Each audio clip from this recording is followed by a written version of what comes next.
Ayah saya mengajar dan saya tertidur di pangkuannya. Ya.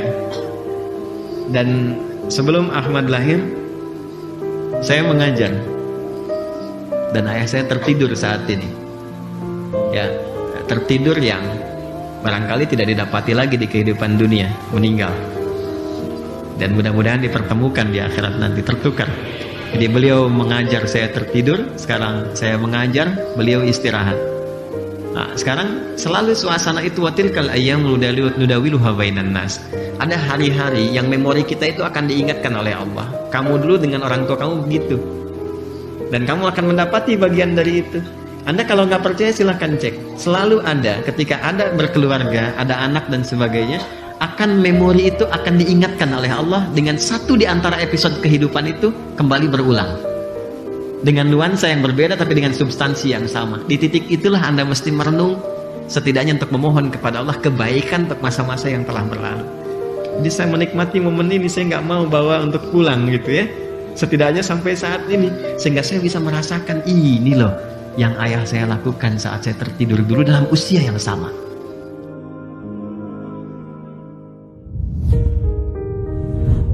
Kaidah Quran surah kedua ayat 286, kita hafal ayatnya. La yukallifullahu nafsan illa usaha. Perhatikan kaidahnya.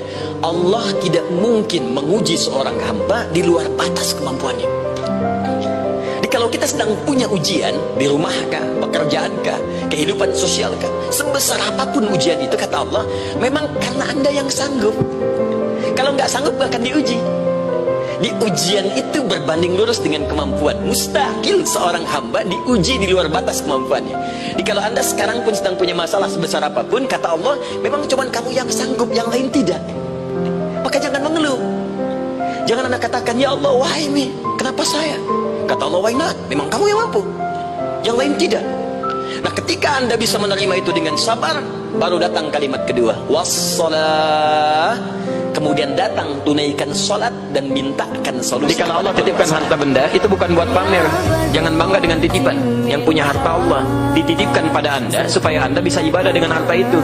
Mudah bagi Allah mencabutnya, dipindahkan pada orang lain. Kamu aja deh yang beramal, dia tidak. Fulan, kamu itu jarang tahajud, jarang puasa, amalan kamu belum banyak, hafal Quran juga tidak. Ini saya titipkan harta, supaya dengan harta itu kamu bisa menyaingi amalan yang lainnya. Dititipkan oleh Allah, nggak dipakai, malah dipakai pamer.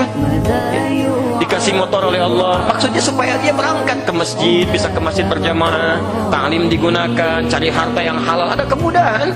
Begitu dikasih pertama kali, cetik foto, bikin status, alhamdulillah Allah telah berikan rezeki. Sampai pasang status biasa aja. Yang lain dikasih mobil diam-diam aja. Gunakan pada yang baik. Itu nilai kebaikan, gunakan. Jadi Anda dikasih, keluarkan posnya. Usia yang cukup panjang, tapi nggak ada manfaatnya. Cobalah ditimbang-timbang sebelum tidur, sebelum beraktivitas. Saya ini usia udah berapa tahun? 10 tahun, 20 tahun, 30 tahun, rata-rata udah 40 tahun ke atas, Ben. 30 tahun ke atas, 40 tahun, 50 tahun, 60 tahun. Pertanyaan saya, ini karena itu dihisab semua nih. Maaf ya, maaf sekali. Dari 40 tahun hidup atau lebih, berapa kali lisan kita digunakan pada yang tidak bermanfaat? Itu akan dihisab. Berapa kali berdusta? Berapa kali ghibah? Berapa kali mencela? Berapa kali berselisih? Mata, berapa kali salah lihat? Telinga, berapa kali salah dengar? Tangan sampai ke ujung kaki, itu akan dihisab. Temukan hakikat kehidupan kita. Jangan-jangan selama ini sukses dunianya, Masya Allah, hartanya luar biasa, ada yang menyebut dengan crazy rich, mobilnya, rumahnya mewah, karirnya sukses, kedudukan tinggi, tapi nggak sholat, nggak punya nilai di hadapan Allah. Anda ilmu tinggi, nggak sholat, nggak ada nilai di hadapan Allah. Jabatan tinggi, nggak sholat, nggak punya nilai di hadapan Allah.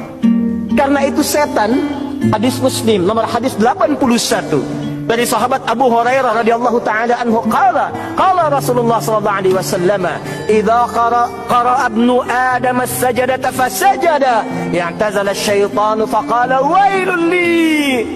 Di Sunan Ibnu Majah, wailah. Kalau ada anak Adam kemudian baca surat As-Sajdah kemudian sujud dia, setan lalu menepi dan dia menangisi dirinya berkata, celaka aku, celaka aku. Umar ibnu Adam liyasjuda fasajada fadakhala al-jannah ay falahul jannah wa umirtu an asjuda fa abaitu fa alayya an-nar. Anak Adam disuruh sujud, dia sujud, selamat, dia masuk surga. Aku dulu pernah diminta menghamba kepada Allah untuk sujud, aku menolak, maka bagiku neraka. Karena itu hadirin, jaga sholat. Karena status ini akan menentukan keadaan kita di hadapan Allah Subhanahu wa taala. Berapa yang bermanfaat? Baju, pakaian, kendaraan. Kan lihat koleksi kendaraan Anda. Berapa kali dipakai musim? Berapa kali digunakan ke majelis ta'lim?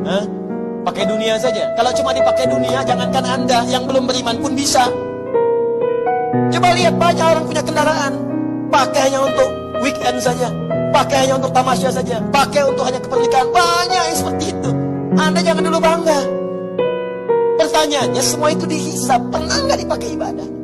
Itu buka lemari pakaian Anda tuh. Berapa yang pernah digunakan untuk ibadah? Ayo. Jangan-jangan ada helai pakaian belum pernah dipakai ibadah. Itu pena Anda tuh yang dipakai menulis. Pernah nggak dipakai menulis pada kebaikan? Nulis hadis satu aja. Nulis ayat Quran untuk dihafalkan.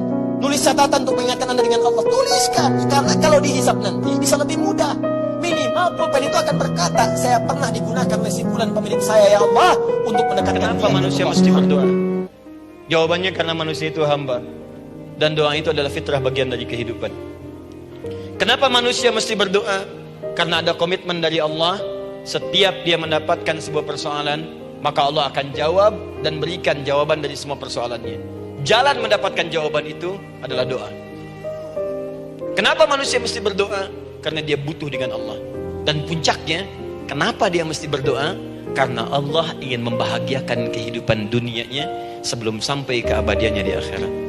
Jadi ketika kita berdoa, sebetulnya kebaikan untuk kita, karena Allah ingin kita bahagia, ingin mudah hidupnya. Jadi kalau ada orang nggak berdoa, sesungguhnya dia sedang menyulitkan diri sendiri dalam kehidupan dunianya sampai ke akhiratnya. Jelas sampai di sini? Kita juga bermohon kepada Allah, semoga orang-orang yang belum baik sampai dengan maghrib ini, matanya belum baik, telinganya belum baik, lisannya belum baik, sampai ke ujung kakinya belum baik, masih berlaku maksiat, semoga diberikan hidayah oleh Allah untuk bertaubat sebelum ia wafat. Sangat berat wafat dalam keadaan status sebagai pelaku maksiat dan akan malu berhadapan dengan Allah Subhanahu wa taala. Anda saja, saya sering sampaikan, kalau berbuat sesuatu yang buruk, Anda orang Jakarta, merantau kemudian sampai ke Bekasi misalnya, sampai ke Sumatera, sampai ke Papua, dan setiap tempat yang Anda pijak, Anda dikenal sebagai pelaku maksiat. Di Bekasi dikenal pencuri, ke Sumatera dikenal perampok, ke Papua dikenal pembegal. Pertanyaan saya, apa Anda masih punya wajah untuk berhadapan dengan ibu yang telah melahirkan Anda? Apa Anda masih punya keberanian untuk menatap ayah yang telah mendidik Anda dari sejak kecil? Untuk pulang pun bertemu orang tua, pasti Anda malu. Sekarang kita akan berhadapan dengan Allah yang menciptakan kita. Apa tak malu pulang dalam keadaan bermaksiat?